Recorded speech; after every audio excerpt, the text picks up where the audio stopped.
600 साल पुराने करनी माता के मंदिर का ये रहस्य आप नहीं जानते होंगे। चूहों वाले मंदिर की रहस्यमय स्टोरी सुनकर अचरज करेंगे। नमस्कार, अन्नू व्लॉग ऑफिशियल चैनल में आपका स्वागत है।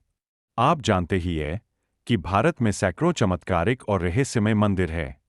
उनमें से कुछ मंदिरों को आपने देखा भी होगा और कुछ के रहस्य को अभी तक सुलझाया नहीं जा सका है।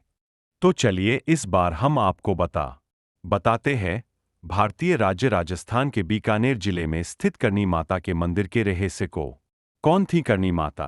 बताया जाता है कि मां करनी का जन्म 1387 में एक चारण परिवार में हुआ था और इनका बचपन का नाम रिघुबाई था। इनका विवाह साठिका गांव के किपोजी चारण से हुआ था। वैराग्य होने के बाद माता सांसारिक जीवन को छोड़कर भक्ति और लोगों की सेवा में लग गईं। यह भी कहते हैं कि सांसारिक जीवन छोड़ने के पूर्व उन्होंने अपने पति का विवाह अपनी छोटी बहन गुलाब से करवा दिया था। यह भी कहा जाता है कि माता करीब 151 वर्षों तक जीवित रही थीं। माता ने जिस जगह पर अपना देह त्याग किया वही आज करनी। इस मंदिर का निर्माण बीकानेर रियासत के महाराजा गंगा सिंह ने करवाया था। इस मंदिर में है हजारों चूहे। यह मंदिर राजस्थान के बीकानेर से 30 किलोमीटर की दूरी पर देशनोक शहर में स्थित है। यहां जाने पर आपको मंदिर प्रांगण और गर्भगृह में हजारों चूहे नजर आएंगे। कहते हैं कि यहां पर लगभग 20,000 चूहे हैं। इसीलिए इस मंदिर को चूहों वाला मंदिर भी कहा जाता है। रहस्यमय है मंदिर की कहानी। ऐसी मान्यता है कि करनी माता के बहन का पुत्र लक्ष्मण कपिल सरोवर में डूबकर मर गया था। जब माता को यह पता चला तो उन्होंने यमराज से पुत्र को पुनः जीवित करने की प्रार्थना की।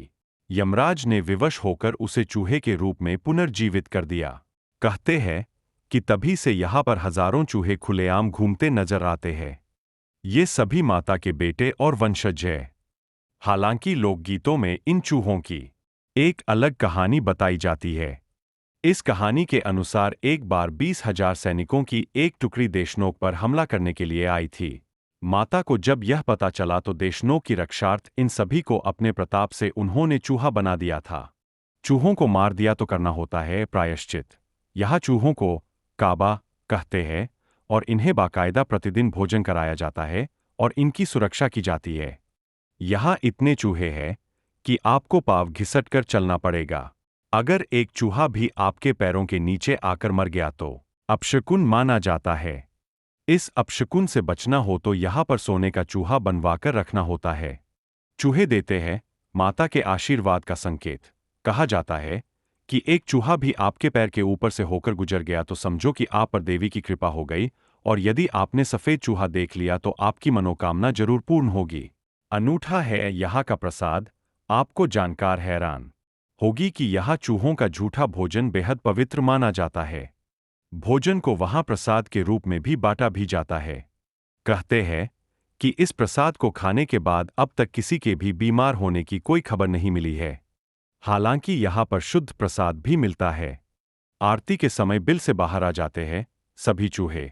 इन चूहों की एक विशेषता यह भी है कि सुबह 5 बजे मंदिर में होने वाली मंगला आरती और शाम 7 बजे संध्या आरती के समय अपने बिलों से बाहर आ जाते हैं। इस मंदिर से दुर्गंध नहीं आती है और आज तक इन चूहों के कारण अभी तक कोई बीमारी नहीं हुई है। आपको कैसी लगी हमारी यह जानकारी? हमें कमेंट बॉक्स में जरूर बताएं और इसी तरह की रहस्यमय बातों को जानने के लिए हमारे चैनल को सब्सक्राइब जरूर करें और बेल आइकॉन के बटन को दबाना न भूलें ताकि आपको नोटिफिकेशन मिल सके। धन्यवाद।